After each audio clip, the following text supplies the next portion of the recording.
নমস্কার বন্ধুরা, আপনাদেরকে জানাই স্বাগতম। আমি যখন থেকে বুঝতে শিখেছি তখন থেকেই দেখছি আমার বাবা মা খুব ব্যস্ত। আমাকে সময় দেবার মতো সময় ওনাদের ছিলই না। চাকরদের হাতেই বড় হয়েছি বললেই চলে।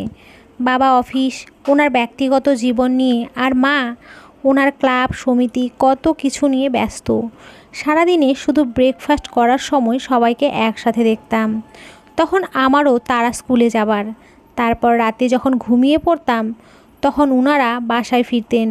আমার কোনো কিছুর অভাব ছিল না, যা চাইতাম তাই পেতাম। অনেক টিউটর ছিলেন, তারা একজনের পর একজন আসতেন। বাবা মা এসবের কমতি রাখেনি, তবে একটা বাচ্চার যে বাবা মার প্রয়োজন সেটা তারা দিতে পারেনি।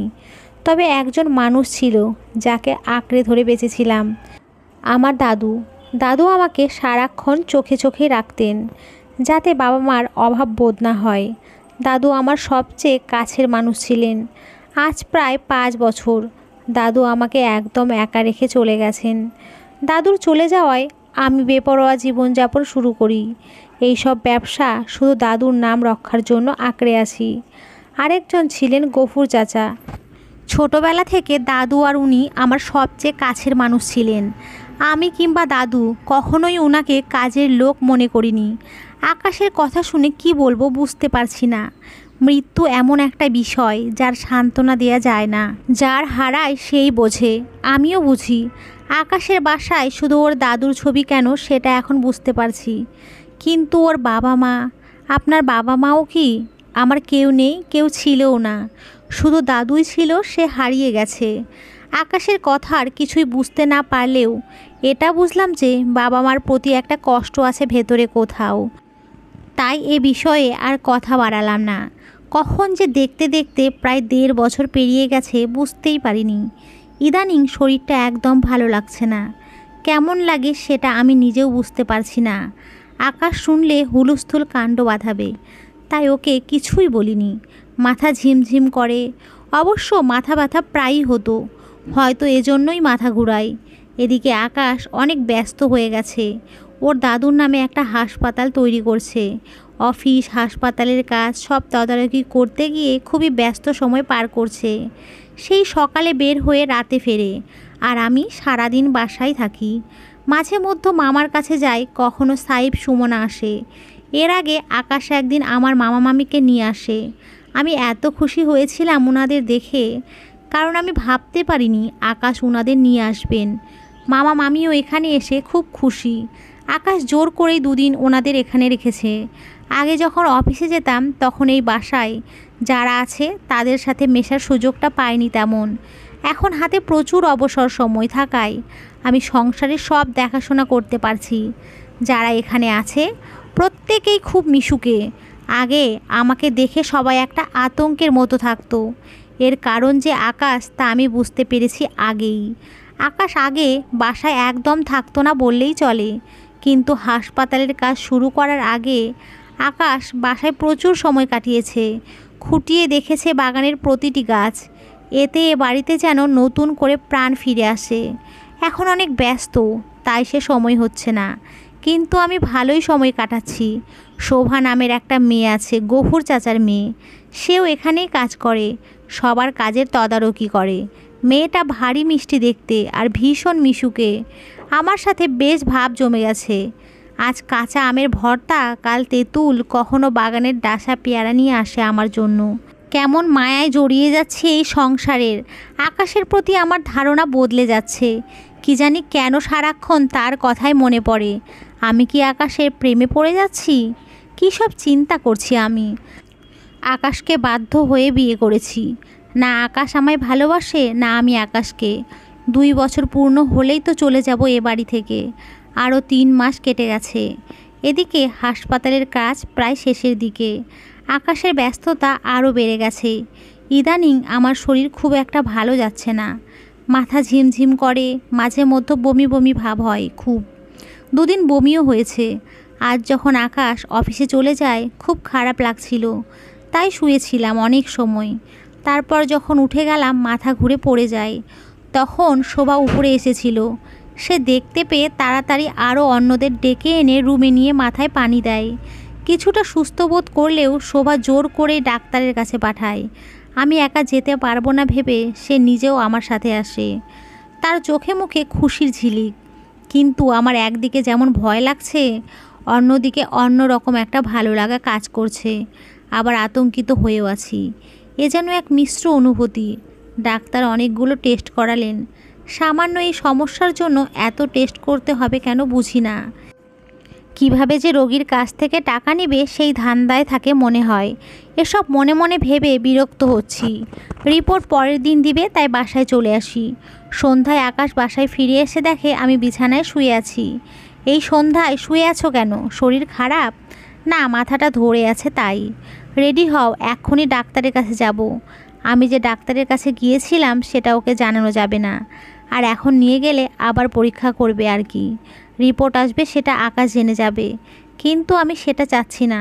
আর তাছাড়া সারাদিন শেষে বাসায় এসে আবার আমাকে নিয়ে বের হবে, সেটাও আমার খারাপ লাগবে।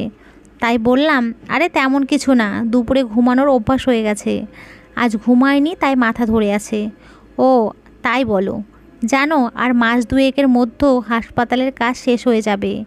আমি খুবই এক্সাইটেড। আকাশের চোখে মুখে খুশি, কত প্রাণ খুলে মনে হয় হাসছে।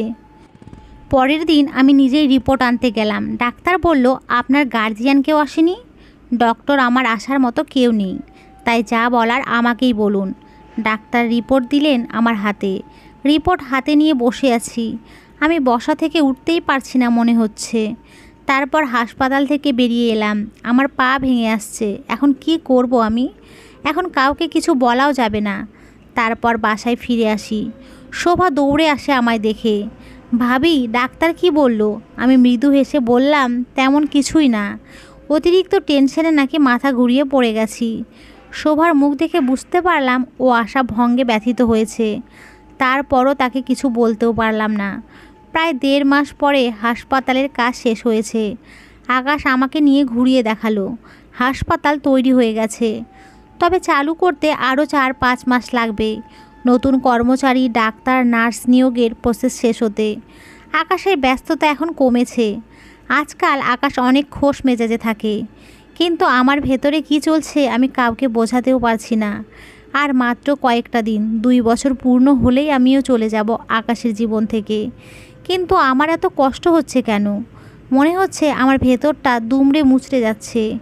এই বাড়ি, এই বাড়ির মানুষজন, এই বাড়ির ছাদ, বাগান, সব কিছুর মায়ায় জড়িয়ে গেছি। এর মধ্যেই আমার শারীরিক অবস্থা আরও খারাপ হচ্ছে। কাউকে কিছু বলতেও পারছি না। আকাশের ব্যস্ততা এখন অনেকটা কম হওয়ায় বাসায় থাকতে পারছে অনেক সময়। আকাশ যখন দেখলো একদিন বমি করতে, তখন জিজ্ঞেস করলো, কি হয়েছে তোমার? তেমন কিছু না, হঠাৎ এমন হলো মনে হয়, অ্যাসিডিটির জন্য। আকাশ কিছু না বললে ওকে চিন্তিত মনে হলো। এরপরে একদিন আকাশ আমাকে নিয়ে বের হতে চাইছে, কিন্তু আমার প্রচণ্ড মাথা ঘোরাচ্ছে, যে যাওয়াই সম্ভব হয়নি। ক্লান্তিতে হাত পা ভেঙে আসে আমার। নিজের ভেতরে নিজেকে শক্ত করতে চেষ্টা করছি, কিন্তু শরীর যেন মানছেই না। আজ সকালেও কেমন শরীর খারাপ লাগছে, বমি বমি ভাব। খুব কষ্টে আটকে রাখতে চাইলাম, কারণ আকাশ বাসায় ছিল, কিন্তু শেষ রক্ষা হলো না। হঠাৎ আমার চোখ ঝাপসা হয়ে আসে। কোনো রকমে বিছানায় এসে চোখ বন্ধ করে শুয়ে থাকি। মাথা ভার হয়ে আছে, কিন্তু বিছানা থেকে উঠতে গিয়ে মাথা ঘুরিয়ে পড়ে যায় বিছানার কিনারায়। আকাশ বেলকনিতেই ছিল। সে দৌড়ে আসে, কাজল, কি হয়েছে তোমার? কাজল, আমি জ্ঞান হারাইনি, মাথা চক্কর দিচ্ছিল, কিছুই হয়নি। মাথা আর কোনো কথা শুনবো না, এখনই যাবে আমার সাথে। আকাশকে শত অনুরোধ করেও আটকাতে পারিনি। জোর করে ডাক্তারের কাছে নিয়ে যাই। এদিকে টেনশনে আমার অবস্থা খারাপ। যদি রিপোর্ট দেখে কি হবে তখন? যাবার সময় আকাশ বলল, কাজল, একটা কথা বলতে চাইছিলাম, বলুন। মৃদু হেসে আকাশ বলল, আমার মনে হচ্ছে তোমার সমস্যা অন্য কিছু। আমাকে আবার নতুন করে বাধার কিছু করনি তো? আকাশের কথার মানে আমি বুঝতে পারছি, তাই কিছুই বললাম না। আমি অস্বস্তি বোধ করছি। আকাশ সেটা বুঝতে পেরে সেও আর কিছু বলল না। ভাগ্য ভালো, আগে যে ডাক্তার দেখিয়েছিলাম সেই হাসপাতালে আসলেও সেই ডাক্তার না, আজ অন্য ডাক্তার ছিলেন। আবারও টেস্ট করতে দিল, করলাম। আকাশ বসে আছে, রিপোর্ট নিয়েই যাবে। কি করব ভেবে পাচ্ছি না। অনেক বুঝিয়ে আকাশকে রাজি করালাম। আগামীকাল আকাশ রিপোর্ট নিয়ে যাবে। অবশেষে আকাশ রাজি হলে বাসায় ফিরে আসি। এদিকে আমার ভেতরে ঝড় বইছে। আর মাত্র একটা দিন, আকাশের সাথে সব বন্ধন ছিন্ন হয়ে যাবে। এই মুহূর্তে আমি চাইছি না আকাশ কিছু জানুক। পরের দিন আকাশ অফিসে চলে যায়। সেই সুযোগে আমি নিজেই রিপোর্ট নিয়ে আসি। তবে ডাক্তারকে আর রিপোর্ট দেখাইনি, কারণ ডাক্তার আকাশের খুব পরিচিত। আমি তো জানি রিপোর্ট কী এসেছে। বিকেলবেলা আকাশ বাসায় ফেরে। আমাকে বলল রেডি হতে, কিছুক্ষণ বিশ্রাম নিয়ে রিপোর্ট আনতে যাব। এখন কি করব? হাত পা অবশ হয়ে আসছে। আকাশও বের হবার জন্য রেডি হচ্ছে। ঠিক তখনই একটা ফোন আসে। রাগে আকাশের চোখ মুখ লাল হয়ে গেছে। একটা বিষয় খেয়াল করলাম, একটা ফোন আসে মাঝে মধ্যেই, আর আকাশ এইভাবে রেগে যায়। কে ফোন করে? আর আকাশই বা এভাবে রেগে যায় কেন? হাজারটা প্রশ্ন মাথায় ঘুরছে। আমি রুমে চলে আসি, কিন্তু হঠাৎ একটা শব্দ শুনে ছুটে গিয়ে দেখি আকাশ চেয়ারে লাথি মেরে ফেলে দিয়েছে। রাগে উচ্চ স্বরে কথা বলছে। কি চাও আমার কাছে? আমি সব বুঝি। একটা কথা পরিষ্কার করে বলে দিচ্ছি, আমার সাথে আর ভুলেও যোগাযোগ করার চেষ্টা করবে না। দাদু আমাকে যা যা দিয়ে গেছেন তার কানা করিও তোমাদের দিব না। সব ভুলে যাও কিভাবে তোমরা।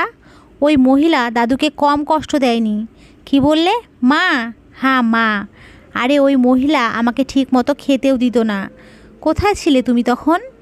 আমাকে আর কখনো ফোন দিবে না। তোমাদের উদ্দেশ্য আমরা জানি। যোগাযোগ করতে চাইলে খুব খারাপ হবে। মোবাইলটা ছুঁড়ে ফেলে আকাশ। কান্নায় ভেঙে পড়ে। আমি কাছে গিয়ে ওর পিঠে হাত রাখি। আমাকে মা দেখায়, বাবার দায়িত্ব দেখায়। আরে স্বার্থপরগুলো আমার দাদুর সম্পত্তির জন্য ফোন করে আমাকে। মা! সারাক্ষণ এই বাড়িতে অশান্তি লেগেই থাকতো। আমি যখন ক্লাস 8-এ পড়ি তখন ওনাদের ডিভোর্স হয়ে যায়। একটা বার আমার কথা ভাবলো না। আমার মা আমাকে ফেলে অন্য একটা লোককে বিয়ে করে দেশ ছেড়ে যায়, আর বাবা ওনার প্রেমিকাকে বিয়ে করেন। আমি স্কুলে যেতে পারতাম না, বাসা থেকে বের হতাম না। বন্ধু বান্ধবেরা হাসাহাসি করতো। পিছনে তো বলতোই, সামনেও অনেক কিছু বলতো। স্কুল ছেড়ে দিতে চাইলাম, শুধু দাদুর জন্য পারলাম না। বাবা ওই মহিলাকে নিয়ে আসে। তখন দাদু অসুস্থ হয়ে পড়েন। ওই মহিলা দাদুকে ঠিকমতো ঔষধও এনে দেয়নি, খাবারও দেয়নি। বাবা এসবের কোনো খোঁজও রাখেনি।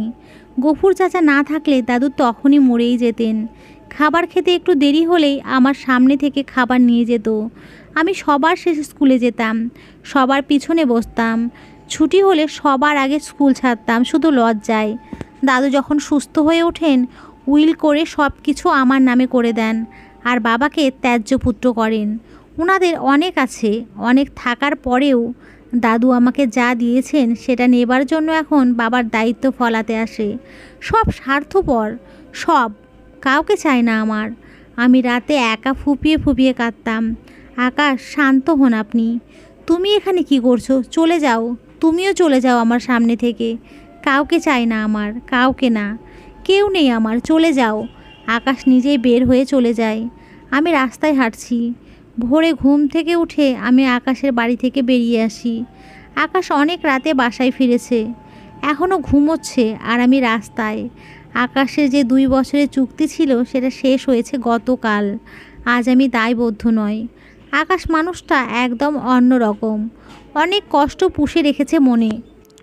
আমার প্রতি যতটা অনুভূতি তার, কিছুটা আমি আজ করতে পেরেছি। আমি চলে যাচ্ছি, আকাশ আরও একা হয়ে যাবে। কিন্তু আমার কি করার আছে? কিচ্ছু করার নেই। আমি নিজেই নিয়তির হাতের পুতুল। সাহেবকে ফোন দিয়েছি। সাহেব, তুই একটু আসতে পারবি এখন? কোথায় আপু? আমি বের হয়েছি, রাস্তায় আছি, তুই আয়। কেন আপু, কি হয়েছে? কিচ্ছু হয়নি, তুই চলে আয় তাড়াতাড়ি। আচ্ছা আমি আসছি। কোথায় আসবো বলো? আমি সাহেবকে লোকেশন বললাম। একা যেতে ভরসা পাচ্ছি না। সাহেব আসতে এত দেরি করছে কেন? আমি একা গাড়িতে উঠবো না, হাত পা অসাড় হয়ে আসছে।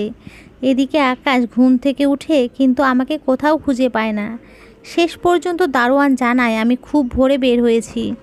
কোথায় যাব এত সকালে? আকাশ ভেবে পাচ্ছে না।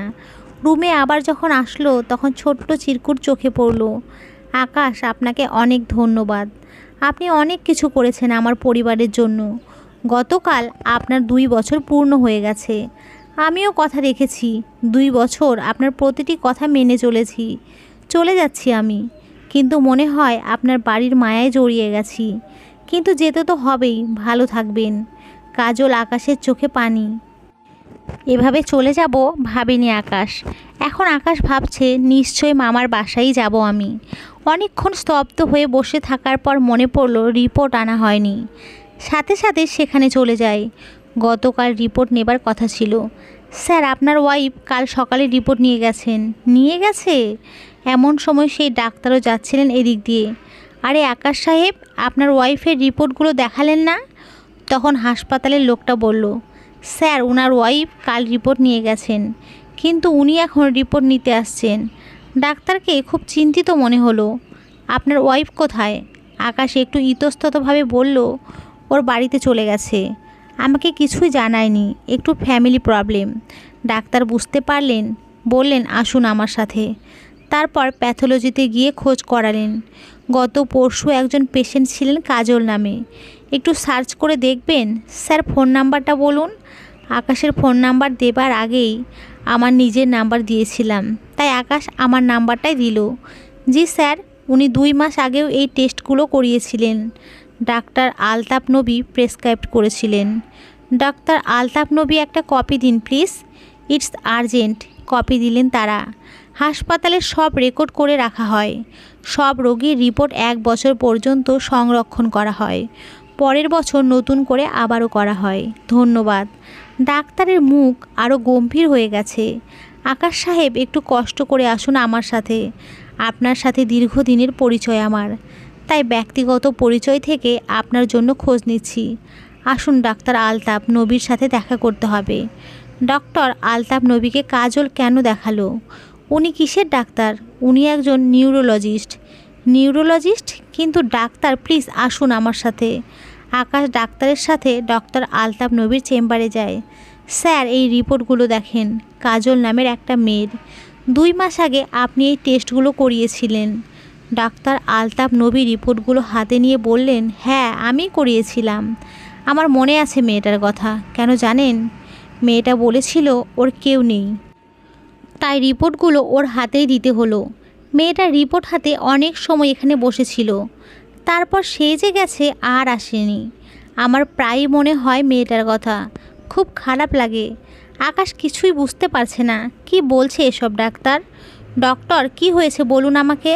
রিপোর্ট কি এসেছে? আপনি কে? মেয়েটার পরিচিত কেউ। স্যার, উনি আকাশ চৌধুরী, মেয়েটার হাজব্যান্ড। হাজব্যান্ড? কিন্তু মেয়েটা যে বলল। I C. ডক্টর, প্লিজ বলুন কি হয়েছে। আমার খুব টেনশন হচ্ছে, প্লিজ বলুন। ডাক্তার সাহেব একটু সময় চুপ থেকে বললেন, দেখুন আকাশ সাহেব, আমরা ডাক্তার, এ ধরনের কিছু বলতে আমাদেরও খারাপ লাগে, কিন্তু কি করব বলুন। আপনার নিজেকে শক্ত রাখতে হবে। প্লিজ ডক্টর, বলুন কি হয়েছে। আপনার ওয়াইফের যে লক্ষণগুলো ছিল, মাথা ধরে থাকতো, কখনো খুব ব্যথা করতো, মাথা ঘুরতো, বমি বমি ভাব, হাত পা অসাড় হয়ে আসতো, এসব দেখে উনি মনে করেছিলেন প্রেগন্যান্সি, তাই অন্য একজন ডাক্তার দেখান। ওই ডাক্তার সব শুনে সাথে সাথেই আমার কাছে রেফার করেন। আমি সব টেস্ট করিয়েছি, এইসব লক্ষণ, তারপর চোখে ঝাপসা দেখা, সব কিছু আসলে প্রেগন্যান্সির জন্য নয়। ডাক্তার আরও একটু সময় নিয়ে বললেন, আপনার ওয়াইফের ব্রেন টিউমার। দীর্ঘদিন ধরে সমস্যাগুলো হয়ে আসছে, কিন্তু উনি পাত্তা দেননি। আকাশের পায়ের নিচ থেকে মনে হচ্ছে মাটি সরে গেছে। ডাক্তারের চেম্বারে কান্না শুরু করে। প্লিজ নিজেকে শক্ত রাখুন। আপনি ভেঙে পড়লে আপনার স্ত্রীকে কে সান্ত্বনা দেবে? আকাশ সাহেব, আপনি যখন ওনাকে নিয়ে এসেছিলেন তখন আমারও এমনই সন্দেহ হয়েছিল, তাই এতগুলো টেস্ট করিয়েছি, আর তাই স্যারের কাছে নিয়ে এলাম। আকাশ কান্না ভেজা কণ্ঠে বলল, স্যার, আমি তাকে কি সান্ত্বনা দেব? সে গত 2 মাস এই খবর গোপন রেখেছে, কাউকে বুঝতেও দেয়নি। আকাশ ব্রেইন ও স্পাইনাল সার্জন ডাক্তার আলতাফ নবীর সাথে কথা বলে বেরিয়ে আসে। সবাই কেন তাকে ছেড়ে চলে যায়? আকাশের হাত পা জমে আসছে, কিছু ভাবতে পারছে না আর। এমন সময় সাইফের ফোন আসে। আকাশ ভাই। সাইফ বলো, ভেজা গলায় বলল আকাশ। আপুর অবস্থা খুব খারাপ। কি হয়েছে কাজলের? কাজল এখন কোথায়? আপু আমাকে ফোন করে ওকে নিয়ে যেতে বলে। ও রাস্তায় ছিল, বাসায় নিয়ে যাওয়ার পর থেকেই বমি হয়েছে কয়েকবার, তারপর অজ্ঞান হয়ে গেছে। আমি হাসপাতালে নিয়ে আসছি, আপনি তাড়াতাড়ি আসুন। কোন হাসপাতাল? সাইফ হাসপাতালের নাম বলে ফোন রেখে দেয়। এক মুহূর্ত দেরি না করে হাসপাতালে ছুটে আসে আকাশ। এসে ডাক্তারের সাথে কথা বলে সবচেয়ে ভালো হাসপাতালে এমার্জেন্সি ট্রান্সফার করা হয়। আমার জ্ঞান ফিরছে, হাসপাতালে আছি, বুঝতে দেরি হয়নি। একটু পরে সাইফ আসলো, ওর চোখ দুটো দিয়ে পানি ঝরছে, বারবার চোখের পানি মুছে। কিরে, কাঁদছিস কেন? আমি এখন ভালো আছি, কান্না করার কি হলো? আপু, তুমি কেন এমন? সারা জীবন অন্যের কথাই ভেবে গেলে। কি হয়েছে তোর? কিচ্ছু হয়নি আমার। সাইফ বেরিয়ে যায় কেবিন থেকে। পৃথিবীটা এত নিষ্ঠুর কেন? কেন প্রিয়জনদের ছেড়ে এভাবে চলে যেতে হয়? আমার শরীর যখন খারাপ ছিল ভেবেছিলাম আমি কনসিভ করেছি, কিন্তু যখন রিপোর্ট হাতে পাই আমার পায়ের নিচের মাটি সরে গেছে। ডাক্তারের চেম্বারে অনেক সময় ধরে বসেছিলাম। আমার বুঝি এটাই বাকি ছিল। আমি জানি আকাশ আমাকে কতটা ভালোবাসে, আমাকে আঁকড়ে বাঁচতে চেয়েছে, কিন্তু আমার কিছুই করার ছিল না। শুধুই ওকে আর কষ্ট দিতে চাই না, তাই এভাবেই চলে এসেছি। আসলে কি করা উচিত আমি বুঝতেই পারছিলাম না। আমার কাছে কোনো যুক্তিই কাজ করছে না। রিপোর্টের কথা কাকে বলতাম? মামার বাসায় বলে ওনাদের কষ্ট দিতে চাইনি। আর আকাশ এত কষ্ট পুষে আছে, কি করে নিজের কথা বলে ওর কষ্ট বাড়িয়ে দেই। আমি ভাবতাম আমার কষ্ট আকাশ বোঝে না, কিন্তু তার মনে এই পাহাড় বয়ে বেড়াচ্ছে কে জানতো। তাই চাইনি রিপোর্ট ওর হাতে পড়ুক, কিন্তু এখন যদি এখানে টেস্ট করায় তবে সবাই জেনে যাবে। এমন সময় আকাশ কেবিনে ঢুকে। ওকে দেখে আমি অবাক হইনি। নিশ্চয়ই সাইফ খবর দিয়েছে। আকাশের লাল চোখ দুটো ফুলে গেছে। আস্তে আস্তে আমার কাছে এসে বলল, আকাশের অবস্থা দেখে ভীষণ কষ্ট লাগছে আমার। ওর দিকে তাকাতে পারছি না। আকাশ আমার হাতটা নিজের হাতের মুঠোয় নিয়ে বলে, এভাবে ফাঁকি দিতে চেয়েছিলে কেন কাজল? একটাবার আমাকে জানানোর প্রয়োজন মনে হয়নি তোমার? আমার চোখ দিয়ে পানি ঝরছে। আকাশও অঝরে কেঁদে যাচ্ছে। তারপর চোখ মুছে বলল, কিচ্ছু হবে না তোমার। আমি ডাক্তারের সাথে কথা বলেছি, তুমি একদম চিন্তা করবে না, সব ঠিক হয়ে যাবে। আমার এত কষ্ট হচ্ছে যে মুখ দিয়ে কোনো কথাই আসছে না। একজন নার্স এসে একটা ইঞ্জেকশন দিয়ে যায়। আকাশ আমার মাথায় হাত বুলিয়ে দিচ্ছে। আমি চোখ বন্ধ করে আছি। আমার চোখে ঘুম নেমে আসে। মামা, মামি, সুমনা, সাইফ সবাই এসেছে হাসপাতালে। মামা তো কাঁদতে কাঁদতে শুধু বলছেন, আল্লাহ তুমি আমাকে নিয়ে যাও, আমার মেয়েটারে রক্ষা করো। মামি আমাকে সব সময় বকাঝকা করতেন, কিন্তু আজ বুঝতে পারছি এই বকাঝকার মাঝেও একটা অন্যরকম ভালোবাসা আছে। আমাকে জড়িয়ে ধরে সে কি কান্না। মাগো, তোকে কত কষ্ট দিয়েছি, আর তুই কি না করেছিস আমাদের জন্য। তোর কিচ্ছু হবে না দেখিস। আমি নামাজ পড়ে আল্লাহর কাছে দোয়া করব, তুই ভালো হয়ে যাবি রে মা। মামা মামিকে কাঁদতে দেখে আমারও ভীষণ কান্না পাচ্ছে। সুমনা বলছে, আপু তোমার কিচ্ছু হবে না, তুমি একদম সুস্থ হয়ে যাবে। কিন্তু চোখের পানি ধরে রাখতে পারছে না সুমনা। আচ্ছা, তোমরা এভাবে কান্নাকাটি করলে আমার ভালো লাগবে বলো? একদম কাঁদবে না, ইনশাল্লাহ আমি সুস্থ হয়ে যাব। কয়েকজন ডাক্তারের সাথে আকাশ আসলো। এত লোক কেবিনে অ্যালাউ করা হয় না, তবুও মামা মামিদের আমার অনুরোধে অ্যালাউ করেছে। কিন্তু আর বেশি সময় থাকতে দিলেন না। সবাই বিদায় নিয়ে বাইরে চলে যায়। আকাশের মুখের দিকে তাকানো যাচ্ছে না। ডাক্তার চলে গেছে। আকাশ আমার কাছে বসে আছে, কোনো কথা বলছে না। আকাশ, খুব টেনশন হচ্ছে? আমি সুস্থ হয়ে যাব, চিন্তা করবেন না। আকাশ আমার দিকে তাকিয়ে মৃদু হাসার চেষ্টা করলো, কিন্তু আমি ঝাপসা চোখেও স্পষ্ট দেখতে পেলাম চোখ দুটো জলে ভরে আছে। আকাশ আমার হাত ধরে বসে আছে। সারাক্ষণ আকাশ আমার কাছে কাছেই থাকছে। রাতে আকাশ সুমনা থাকে এখানে। সাইফ সকালে আসে, সে রাত পর্যন্ত থাকে। দুদিন হয়ে গেছে, এর মধ্যে শোভা এসেছিল দুবার। মেয়েটা কান্নার জন্য কোনো কথাই বলতে পারেনি। আকাশ, সাইফ সব দৌড়াদৌড়ি করছে, এই ঔষধ এটা সেটা আনতে। আমাকে নিয়ে যাচ্ছে, বিভিন্ন টেস্ট করাচ্ছে। আকাশ ডাক্তারের সাথে কথা বলতে গেল। আকাশ সাহেব, সব রিপোর্ট আমরা হাতে পেয়ে বোর্ড মিটিং করেছি। আপনি ওনাকে দেশের বাইরে নিতে চাচ্ছেন, ঠিক আছে, কিন্তু আমরা অ্যালাউ করছি না রোগীর অবস্থা দেখে। ওনাকে নিয়ে যাওয়া এখন রিস্কি। ডক্টর, আপনারা যেভাবেই হোক ওকে সুস্থ করে তুলুন, যা লাগে তাই ব্যবস্থা করুন। আপনারা বললে এক্ষুনি দেশের বাইরে নিয়ে যেতে আমি প্রস্তুত। প্লিজ নিয়ে যাওয়ার ব্যবস্থা করুন। আপনি শান্ত হন মিস্টার আকাশ। আপনাকে রোগীর অবস্থা বুঝতে হবে। শুনুন, আমরা বোর্ড মিটিং শেষ করে আপনাকে ডেকেছি। আপনি মনোযোগ দিয়ে শুনুন। ব্রেন টিউমার দুই ধরনের হয়। এক ধরনের টিউমার এমন জায়গায় হয় যে সহজে অপারেশন করা গেলেও পরবর্তীতে রেডিওথেরাপি দিতে হয়, কারণ জীবাণু পুরোপুরি ধ্বংস হয় না। এখানে টিউমার আবারও হতে পারে, এটা ক্যান্সার পর্যন্ত হয়। আর এক ধরনের টিউমার অপারেশন করলে আবার হবার সম্ভাবনা থাকে না, থাকলেও এটা এমন জায়গায় হয় যে অপারেশন করা অনেক রিস্কি। তার উপরে অপারেশনের পরবর্তী রক্তক্ষরণের ঝুঁকি থেকে যায়। আপনার স্ত্রী যে টিউমার সেটা অপারেশন করলে ভালো হতে পারে, তবে এই অপারেশন করা খুবই কঠিন হলেও আমাদের দেশেই এখন এর উন্নত চিকিৎসা আছে। কিন্তু বললাম না, দেশেই হোক আর বিদেশেই এই রিস্ক নিয়েই অপারেশন করতে হবে। অপারেশন ভালোভাবে শেষ হলে যদি রক্তক্ষরণ না হয় তবে উনি সুস্থ হয়ে যেতে পারেন। আপনি ওনার স্বামী, রিস্ক যদি নিতে চান আমরা অপারেশন করাতে প্রস্তুত। আর আমাদের সাথে একজন বিদেশি স্পেশালিস্ট আছেন, উনি একটা সেমিনার উপলক্ষে এসেছেন। আপনার ওয়াইফ খুবই লাকি, কারণ অনেক আগে থেকে চেষ্টা করে ওনার শিডিউল মিলে না। এখন আপনি সিদ্ধান্ত নিয়ে আমাদের জানান, তবে দ্রুত জানাবেন।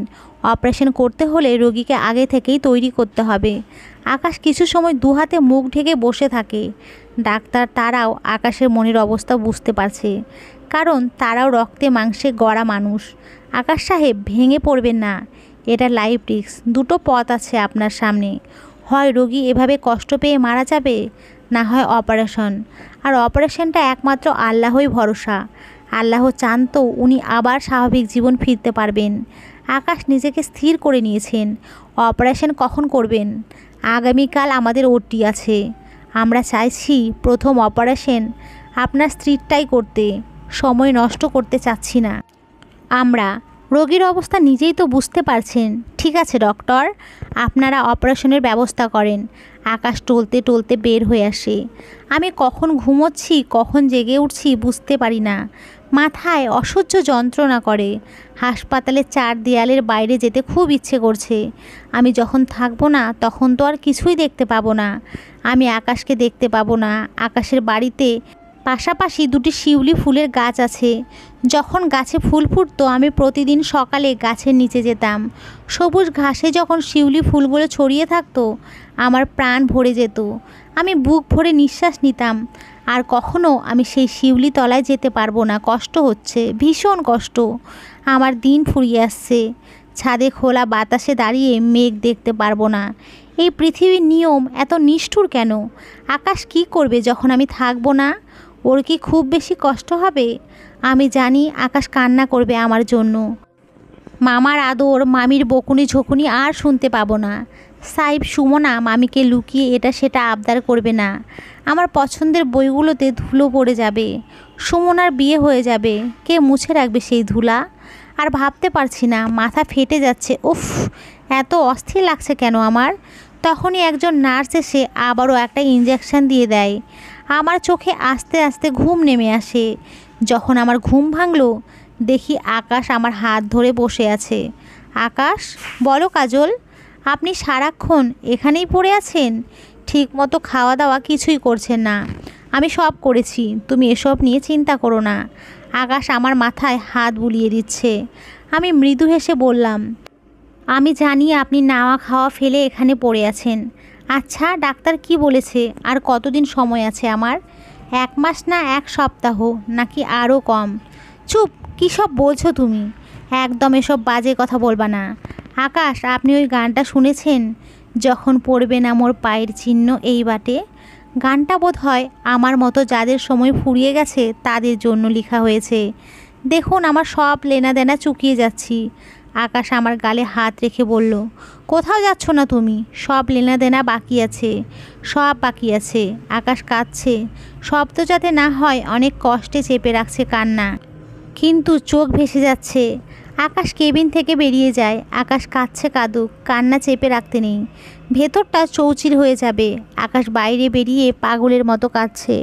আমি চোখ বন্ধ করে বুঝতে চেষ্টা করছি। তীব্র যন্ত্রণা হচ্ছে মাথায়। আমি সহ্য করার চেষ্টা করছি।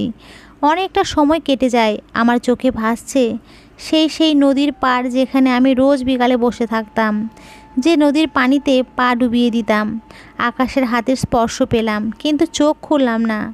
আমার কষ্ট হয় চোখ খুলে রাখতে। জানেন, আমাদের বাড়ির পাশে একটা বড় নদী ছিল। খুব ইচ্ছে করতো প্রতিদিন একটা বার সাঁতার কেটে নদী পার হয়ে ওপারে যাই, কিন্তু আমি যে সাঁতার জানি না। বাবার কড়া নিষেধ ছিল যাতে পানিতে না নামি, আর আমি সাঁতার জানি না, তাই পানিতে নামতেও ভয় লাগতো। প্রতিদিন নদীর পানিতে পা ভিজিয়ে বসে বসে দেখতাম। আমার কথা বলতে খুব কষ্ট হচ্ছে, তবুও ইচ্ছে করছে আকাশের সাথে কথা বলতে। হয়তো আর কখনো সুযোগ পাবো না, কিন্তু যা বলতে চাইছি সে কথাটাই বলা হচ্ছে না। সুমনা ফুপিয়ে ফুপিয়ে কাঁদছে, আমি শুনতে পাচ্ছি, কিন্তু কিচ্ছু বলিনি ওকে, কাঁদুক। আকাশ আমার হাতটা ধরে বসে আছে। পাগল লোক একটা, যতক্ষণ আমার কাছে থাকে আমার হাত ধরেই বসে থাকে, যেন হাতটা ছাড়লেই আমি অতল গহ্বরে তলিয়ে যাব। আসলেই তলিয়ে যাচ্ছি একটু একটু করে। দিন ফুরিয়ে আসছে আমার। আকাশ বুঝতে পারছে আমার কথা বলতে খুব কষ্ট হচ্ছে, কথা জড়িয়ে আসছে মুখে। তুমি কথা বলো না, চুপ করে শুয়ে থাকো। আমি তোমার পাশে বসে আছি। তুমি ঘুমাতে চেষ্টা করো। আমি চেষ্টা করছি ঘুমোতে, কিন্তু ভীষণ যন্ত্রণা করছে মাথায়। এদিকে ঔষধ খাওয়ানোর সময় হয়েছে। নার্স এসে ঔষধ দিল। আকাশ আমাকে ঔষধ খাইয়ে দেন। আর কথা বলতে পারছি না, কথা জড়িয়ে যাচ্ছে মুখে, তাই চুপ করে আছি। কখন যেন ঘুমিয়ে পড়লাম। যখন ঘুম ভেঙে যায় দেখি আজকেও মামা মামি এসেছেন। দুজনেই আমার পাশে বসে আছেন। মামা সামনে হুইল চেয়ারে, আর মামি আমার হাত ধরে আমার সিটেই বসে আছেন, আর বারবার চোখ মোছেন। আজ বেশি কথা বলেননি আমার সাথে। যাবার সময় আমার কপালে মামি একটা চুমু দিয়ে যান। আমার চোখে পানি চলে আসে। মামিকে এই প্রথম এভাবে জড়িয়ে ধরলাম। মামিও ধরে রাখলেন ওনার বুকের সাথে মিশিয়ে। মনে হচ্ছে কত বছর পরে মায়ের স্পর্শ পেলাম। মামা মামি চলে গেছেন। আকাশ এখানেই ছিল, কাছে এসে বসে হাত ধরলো। সে যেন একটা মুহূর্তের জন্য আমার হাত ছাড়তে চাইছে না। কাজল, কিছু সময় চুপ করে থেকে আকাশ বলল, কাল সকালে তোমার অপারেশন। আমার অজান্তেই একটা দীর্ঘশ্বাস বাতাসে মিলিয়ে যায়। আরও দু একটা কি সময় পেতাম না? আকাশ, অপারেশন করে কি হবে? করলে তো সেই সময়টুকুও পাবো না। অপারেশন করলে তুমি ভালো হয়ে যাবে। আকাশের কথা শুনে মৃদু হেসে বললাম, আর যদি? বাক্যটা সম্পূর্ণ করলাম না। অনেক কিছুই অসম্পূর্ণ থেকে যায়, এই বাক্যটাও অসম্পূর্ণ থাকুক। আহা জীবন, এ যেন কচু পাতায় টলমল করা পানি, একটু এদিক ওদিক হলেই ঝরে পড়বে। আকাশ আজ অনেক বেশি চুপচাপ, হয়তো ভয় পাচ্ছে ওর মুখের কথায় ওর ভয়, আশঙ্কা আমার কাছে প্রকাশ হয়ে যায়। নয়তো কিছু বলার মতো খুঁজে পাচ্ছে না। দুপুর গড়িয়ে যাচ্ছে। দুপুরে কি ঔষধ পাল্টে দিয়েছে? অপারেশনের জন্য প্রস্তুত করা হচ্ছে আগে থেকেই। আমার এখন যেন কোনো অনুভূতি কাজ করছে না। জানি অপারেশন টেবিলেই হয়তো আমি মারা যাব, কিন্তু এখন কেন জানি অনুভূতিগুলো কেমন অসাড় হয়ে গেছে। আকাশ সুমনাকে বলল, সুমনা, তুমি বাসায় গিয়ে ফ্রেশ হয়ে আসো। সাইব সন্ধ্যায় তোমাকে নিয়ে আসবে। আকাশের গাড়িতেই সুমনাকে বাসায় পাঠালো। এখন শুধু আকাশ আমার কাছে। আমি জানি আকাশ সুমনাকে কেন পাঠিয়েছে। আকাশ চাইছে এখনও একা কিছুটা সময় শুধু আমার কাছে থাকতে। আকাশ আমার হাতে ওর মুখ চেপে ধরে আছে। কাজল, তোমার চোখ দুটো ভীষণ সুন্দর। এই প্রথম আকাশের মুখ থেকে এই কথাটা শুনলাম। যেদিন অফিসে জয়েন করেছিলে সেদিন তোমার চোখের মায়ায় পড়ে যাই। আমার আশেপাশে এত মেয়ে ছিল, কিন্তু কেন জানি তোমার চোখ দুটো আমার মনে দাগ কেটে যায়। আমি তখন বড্ড বেপরোয়া ছিলাম। দাদুর অনুপস্থিতিতে আমি ভীষণ একা হয়ে যাই, তাই এইসবে দিন রাত ডুবে থেকেছি। কিন্তু তারপরেও আমি সবার চোখে একটা আশ্রয় খুঁজতাম। কিন্তু সবার চোখ জল করতো আমার যশ, নাম, আমার টাকার জন্য। সেদিন যখন ডেইজির সাথে এমন করলে, তখন আমার ভেতরে আরও নাড়া দিয়ে গেছে। তোমার মুখ সেই প্রথম দিন থেকেই ভুলতে পারিনি। আর ওই দিন আরও আনন্দিত করে দিয়েছিলে। তোমাকে আমার বিয়ে করেছিলাম কেন জানো? তোমার বিষয়ে সব খোঁজ নিয়েছিলাম। তোমাকে আরও কাছ থেকে জানার জন্য বিয়ে করেছিলাম। আকাশ একটা দীর্ঘশ্বাস ফেলে বলে, সেই দিন পার্টিতে। থাক না আকাশ, কেন পুরনো কথা তুলছেন? বাদ দিন এসব কথা। না কাজল, তোমাকে শুনতে হবে। সেদিন আমি ইচ্ছে করেই তোমার সাথে এমন করেছিলাম, মিথ্যা বলবো না। তোমার জন্য আমার সব ধরনের পেশেন্ট ছিল, তাই তুমি যখন চর মারলে আমার ভেতরে জেদ চেপে যায় যে কোনো কিছুর বিনিময়ে তোমাকে আমার করে পেতে চেয়েছি। কিন্তু পরে বুঝতে পারলাম তুমি কিছুতেই বিয়েতে রাজি হবে না, তাই অনেকটা ব্ল্যাকমেল করেই বিয়েটা করি, কারণ তোমাকে কোনো কিছুর বিনিময়ে হারাতে চাইনি। আমার জেদ ছিল ঠিকই, তার চেয়ে বেশি মনের মধ্যে একটা বাসনা ছিল, কোথাও একটা আশা ছিল যে তোমার মাঝে সবটাই পাবো যা আমি এতদিন খুঁজেছি। আমি বোকার মতো হা করে আকাশের কথা শুনছি। তারপর বললাম, এই জন্যই বুঝি 2 বছরের জন্য বিয়ে করেছিলেন? আকাশ মৃদু হেসে বলে, তোমার কি মনে হয় এত কাঠখড় পুড়িয়েছি 2 বছরের জন্য? আমি বলেছি আর তুমি সিরিয়াসলি নিয়ে বিশ্বাস করেছো? এটা দেখে আমি খুব মজা পাচ্ছিলাম, আর সত্যিটা জানাইনি আরও একটা কারণ আছে। আমি চেয়েছিলাম তোমার মনের কাছাকাছি যেতে। তুমি আমাকে অনেক খারাপ ভাবতে, আর ভাববেই না বা কেন, আমি এমনই ছিলাম। কিন্তু বিশ্বাস করো, আমি আমার জন্য একটা আশ্রয় চেয়েছি তোমার মধ্যে। আমার কোনো কিছুরই অভাব ছিল না, নারী, বাড়ি, গাড়ি, কিন্তু আমার নিজের একটা মানুষ ছিল না যাকে আঁকড়ে ধরে বাঁচবো। আকাশের কথা শুনে আমার চোখ দিয়ে অঝরে পানি ঝরছে, কিছুতেই আটকে রাখতে পারছি না।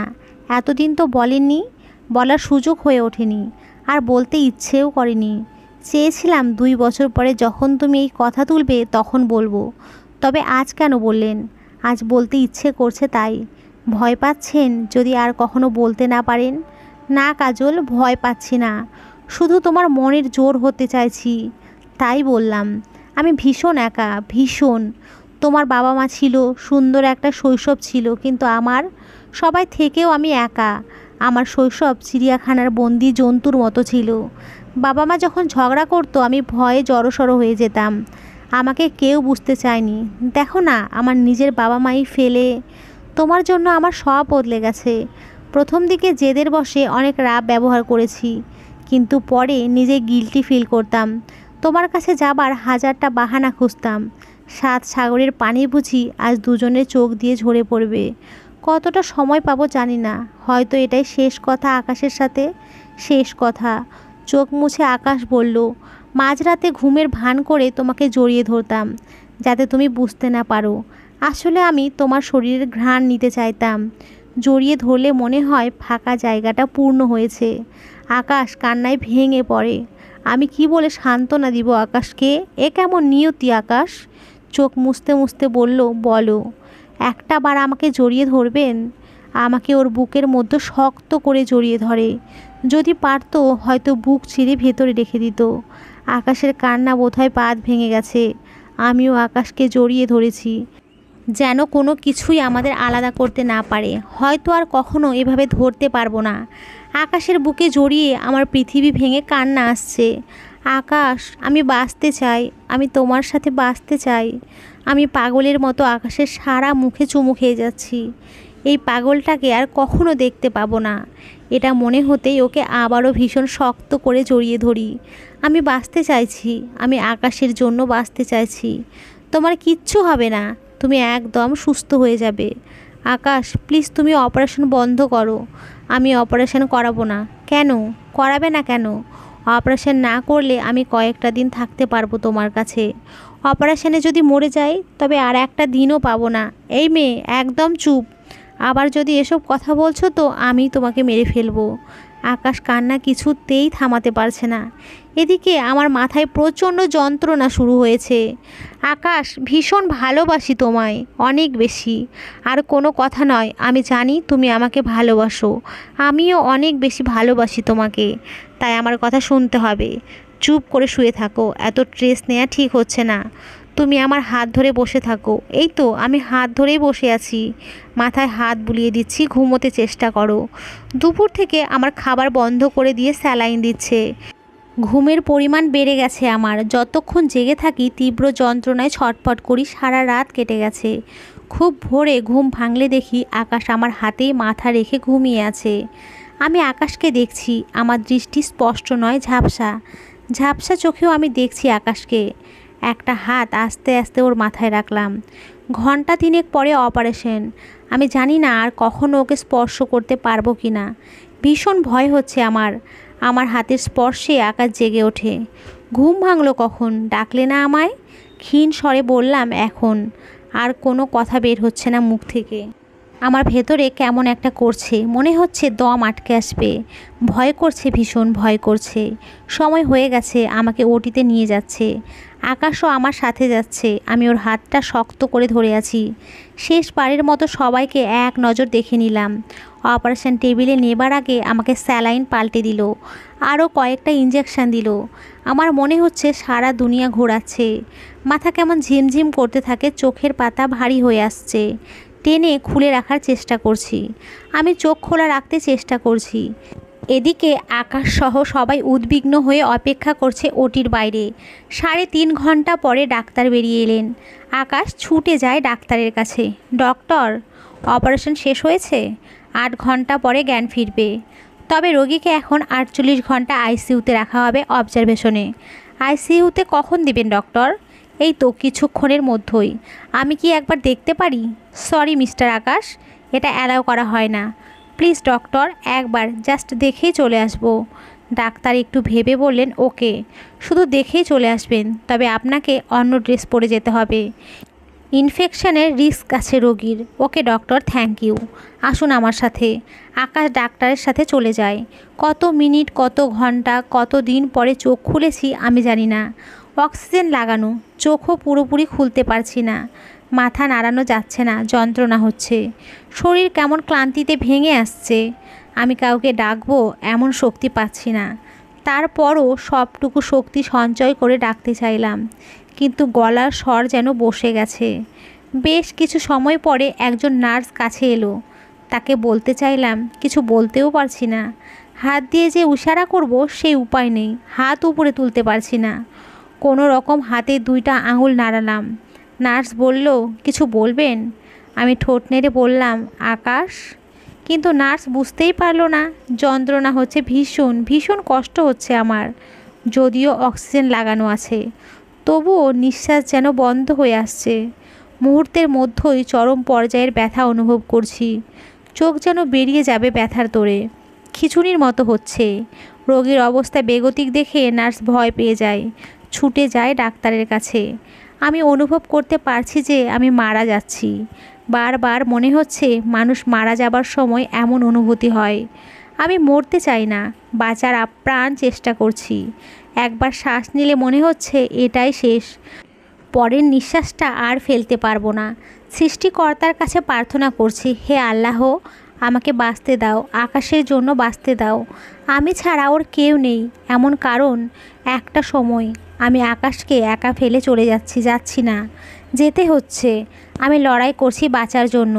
এমন একটা অদ্ভুত সময় আমি চোখের সামনে দেখতে পাচ্ছি, সেই নদী, নৌকার বয়ে চলা, একটার পর একটা ঢেউ আছড়ে পড়ার শব্দ আমার কানে আসছে। আমি স্পষ্ট দেখতে পাচ্ছি আমার মা রান্নাঘরে রান্না করছে। বারান্দায় বাবার সাথে ছোট্ট একটা মেয়ে খিলখিল করে হাসছে। আমি অবাক হয়ে দেখছি, এই মেয়েটা আমি। নদী দূরে সরে যাচ্ছে, ক্রমশ দূরে সরে যাচ্ছে। আমার মা বাবার সাথে খিলখিল করে হাসা মেয়েটা, আমার চিরচেনা আঙিনা ক্রমশ দূরে সরে যাচ্ছে। নাকি আমিই সরে যাচ্ছি? এবার আমি বুঝতে পারছি বাঁচার চেষ্টা সব বৃথা। আমি ক্লান্ত হয়ে গেছি। অসহ্য যন্ত্রণার মাঝেও এমন ভীষণ হয়। হঠাৎ আমি নিজেকে দেখতে পাই শুনশান নীরব এক অন্ধকার প্রান্তরে। খোলা প্রান্তরে শুধু অন্ধকার। এই অন্ধকারেও হালকা হালকা দেখা যাচ্ছে চারিদিকে কোথাও কেউ নেই। ভয় পাচ্ছি আমি, ভীষণ ভয়। আমি কি মারা গেছি? মৃত্যুর পরে এখানে আনা হয়েছে। কে কথা বলছে? হঠাৎ করে এত মানুষের আওয়াজ, কোলাহল। কে আমার নাম ধরে ডাকলো? মামা? না, ওই তো সুমনা ডাকছে। কিন্তু কোথায়? আকাশ ডাকছে। বাবা মা কথা বলছে, সবাই কথা বলছে। এত মানুষের কোলাহল, কিন্তু আমি কাউকেই দেখতে পাচ্ছি না কেন? তোমরা কোথায়? আমাকে নিয়ে যাও। আমি গলা ফাটিয়ে ডাকছি, কিন্তু ওই তো ওখানে দেখা যাচ্ছে। আমি ছুটে যাই। মুখ থুবড়ে পড়ে গেছি। না, এখানে কেউ নেই, কেউ ছিলও না, কিন্তু সবার কথা শুনতে পাচ্ছি এই অন্ধকার খোলা ময়দানে। এ কি? শব্দগুলো মিলিয়ে যাচ্ছে। আর কোনো শব্দ আওয়াজ শোনা যাচ্ছে না, সব ক্ষীণ হয়ে গেছে। আবার সেই নীরবতা। মাঠের শেষ প্রান্তে একটা ঘন জঙ্গলের মতো দেখতে পাচ্ছি। এটা কি? জঙ্গল নয়, এটা কোনো প্রাচীর মনে হচ্ছে। কিসের প্রাচীর? কি আছে ওই প্রাচীরের ওই পাশে? হঠাৎ অদৃশ্য একটা শক্তি আমাকে ঘিরে ফেলে, আমাকে টেনে নিয়ে যাচ্ছে। আমি যেতে চাইছি না। আমি স্পষ্ট দেখতে পাচ্ছি একটা ঝলমলে আলো সেই প্রাচীরের গায়ে, যেন একটা ফটক, আমাকে সেখানে নিয়ে যাচ্ছে। হে আল্লাহ, তুমি আমাকে একটা সুযোগ দাও, একটাবার বাঁচার সুযোগ দাও। এই প্রাচীর পেরিয়ে গেলে আর কোনো দিনও ফিরতে পারবো না এপাশে। আমার সমস্ত শক্তি দিয়ে মাটি আঁকড়ে ধরে থাকতে চাইলাম, সব ব্যর্থ হয়ে গেল। আমি ফটকের ঠিক সামনে। ভীষণ অভিমান হলো, কার উপরে জানি না। নিতে চাও আমায়? বেশ, নিয়ে যাও। ঠিক এই মুহূর্তে আমার না কোনো ব্যথা করছে, না কোনো যন্ত্রণা, না কোনো অনুভূতি। এক সেকেন্ডের জন্য সব থমকে গেছে, সাথে আমিও। আমার চোখ জোড়া বন্ধ হয়ে গেল। রোগীর অবস্থা খারাপ হচ্ছে দেখে নার্স ভয় পেয়ে ডাক্তার ডেকে আনে। ডাক্তার ছুটে আসে। অপারেশন পরবর্তী সংকট। রোগী জ্ঞান ফেরার সাথে সাথে অপারেশনের ঝক্কি সামলাতে পারছে না। শারীরিক অবস্থা কিছুতেই পেরে উঠছে না। রোগীর শ্বাসকষ্ট হচ্ছে। ডাক্তাররা ছোটাছুটি শুরু করলো। আকাশ আইসিইউ এর বাইরে বসে আছে। ডাক্তার যেতে দেখে জিজ্ঞেস করেছিল, কি হয়েছে ডাক্তার? কিছুই বলেনি। তাড়াতাড়ি রোগীর কাছে গেলেন। পরে ডাক্তারের ছোটাছুটি দেখে আকাশের বুঝতে বাকি রইল না যে কাজলের অবস্থা ভালো নয়।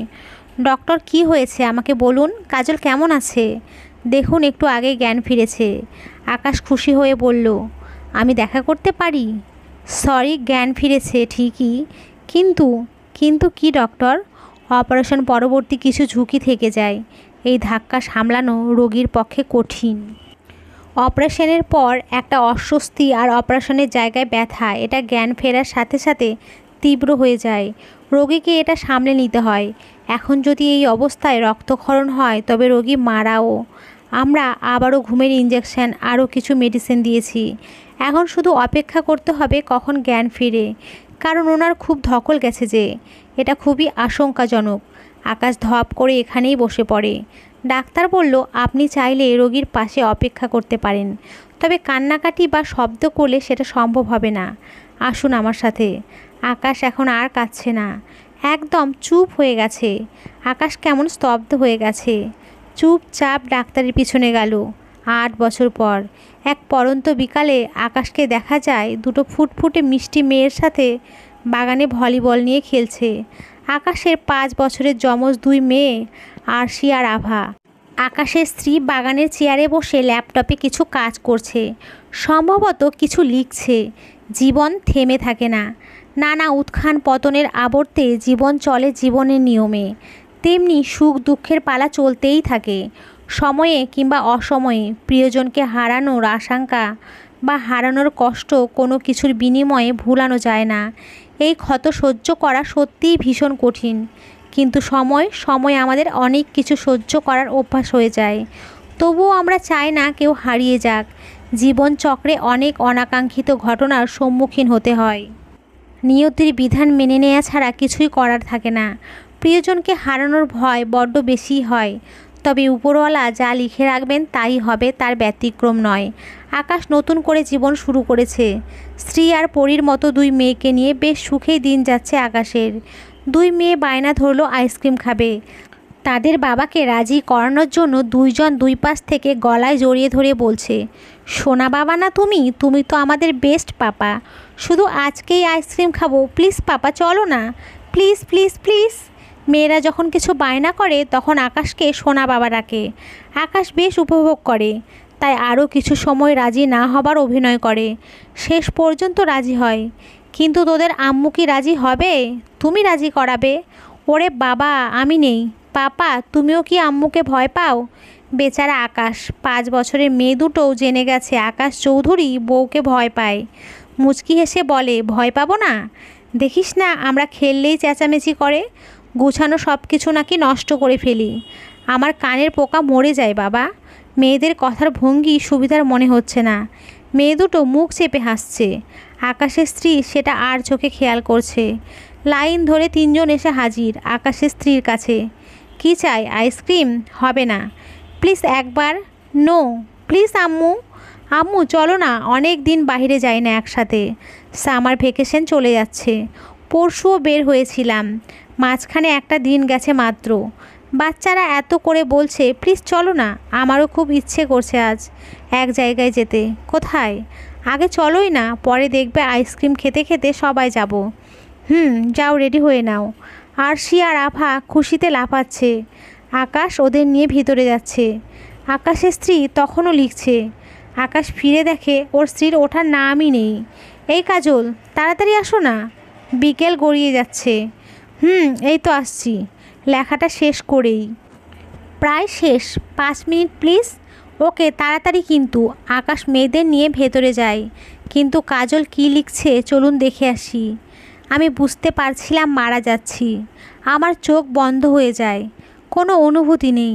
তারপর মনে হয় কত যুগ, কত আলোকবর্ষ পেরিয়ে গেছে। আমি চোখ খুলে বুঝতে চেষ্টা করছি আমি কোথায়। আমি কি মারা গেছি? মৃত্যুর পরে এখানে এসেছি? ভালো করে চোখ খুলে দেখি আমার চিরচেনা একটা মুখ, আকাশ, আমার হাত ধরে বসে আছে। আমি বুঝতে পারলাম আমি মারা যাইনি। এই প্রথম অনুভব করলাম বেঁচে থাকার স্বাদ। মৃত্যুর সাথে লড়াই করেছি, শেষ পর্যন্ত ঘুমিয়ে পড়ি ইঞ্জেকশন দেওয়ার পর। তারপর কয়েক মাস কেমোথেরাপি নিয়ে বছর দেড়েক পরে সম্পূর্ণ সুস্থ হয়ে উঠি।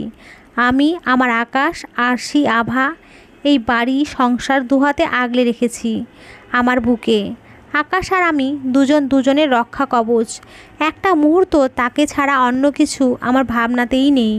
মেয়ে দুটো আমাদের চোখের মণি। একদিন আমাদের মেয়েরা বড় হবে, ওদের বিয়ে দিব। আমি আর আকাশ বুড়ো হব। আকাশের চুলে পাক ধরবে, হয়তো মুখ ভর্তি দাড়ি থাকবে। কেমন দেখাবে আকাশকে? আমরা দুজন বুড়ো বুড়ি মিলে বসে বসে পুরনো স্মৃতিগুলো আওড়াবো। বুড়ো আকাশ তার বুড়ো বউকে নিয়ে রোজকার মতো সকালে হাঁটতে হাঁটতে সেই শিউলি তলায় এসে দাঁড়াবে। যখন ফুলে ফুলে ছেয়ে থাকবে আকাশ, কিছু ফুল কুড়িয়ে আমার আঁচলে দেবে।